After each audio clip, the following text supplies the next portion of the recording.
The United Kingdom is appalled by the decision of Russia and China to veto this draft resolution aimed at bringing an end to the bloodshed in Syria. Today was an opportunity lost. History will show us the price that the people in Syria and beyond will have to pay. Today, July 19th, we now count 17,000 dead, men, women, children. We mourn their memory alongside the Syrian people. If you take a look at what the US is doing, and this goes for Europe too, they were standing off. They claimed that they could not intervene in Syria because of the Russian veto. That has no credibility. If they wanted to intervene, they wouldn't care what the Security Council says. Evidence about that is overwhelming. They are internally quite happy about the veto because it's a pretext for not doing anything. So what they were doing is giving some support to the rebels, the rebel forces, obviously giving arms and other support to them, but not enough to make much of a difference. And the reason is that they don't like Assad, but they are even more worried about what is if Assad might fall. Assad is a brutal dictator. The US always supported quite happily brutal dictators in the past. So if you take the rhetoric aside and take a look at the historical record and the circumstances in Syria, you can see that there is a dilemma. Assad is not a favorite person, but he is much playing the Western game, not perfectly but pretty well playing the Western game, and whatever follows might be worse.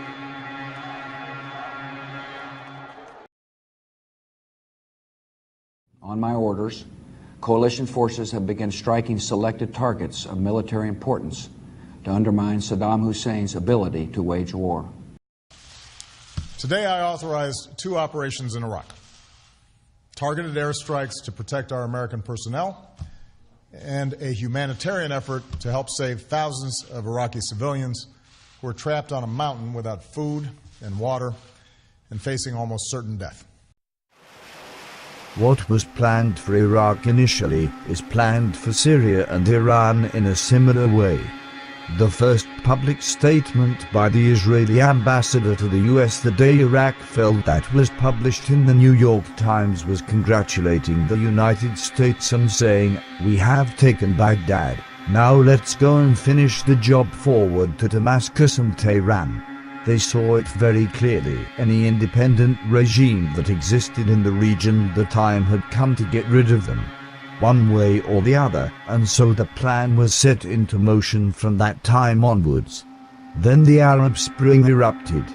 They pretended to be for the Arab Spring and found it a good way to intervene in that way.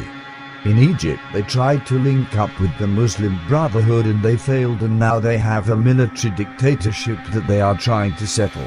When the uprising erupted in Syria, virtually everybody was supporting it. None of the public had an illusion about the Assad regime. Had they agreed with the opposition in the first 6 months, the situation would have been very different, but they made serious critical mistakes that transformed the peaceful protests to a full-scale civil war that opened the door to possible intervention. The intervention did not come directly from the West in this case. It came from Turkey, the eastern flank of NATO. Turkey appeared to supply rebel and terrorist groups, including the Islamic State, with weapons in an attempt to topple the Syrian regime. Saudi Arabia and Qatar are responsible and answer to Washington, even if they follow their own interests. These states intervene in the Syrian war in favor of the West and provoke the situation that exists today. The horror that is unleashed on the region by the Islamic State terrorists that conquered large areas both in Iraq and Syria.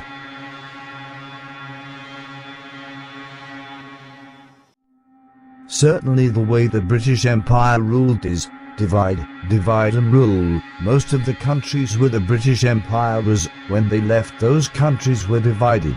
The United States as an empire usually works through putting in local collaborators who do the business for them and who can be defended when they have to be defended. In the case of Iraq, when they decided to occupy, it is now very obvious that the decision they took is to completely destroy every remnant of the former regime. The close links they have with the Israeli state means that the destruction of the Iraqi army was a promise that had been made. The Iraqi army was feared by the Israelis. It was the only strong force in the region. And this entire army had to be destroyed. The Sunni Shiite divided the Arab world. This division of Sunni and Shiite begins in a systematic, organized way with the war in Iraq. Because they link up with the Shiite clerical parties, you allow them to build their army, and units of the army brutally divide mixed sectarian districts. This led to the daily sectarian violence seen today.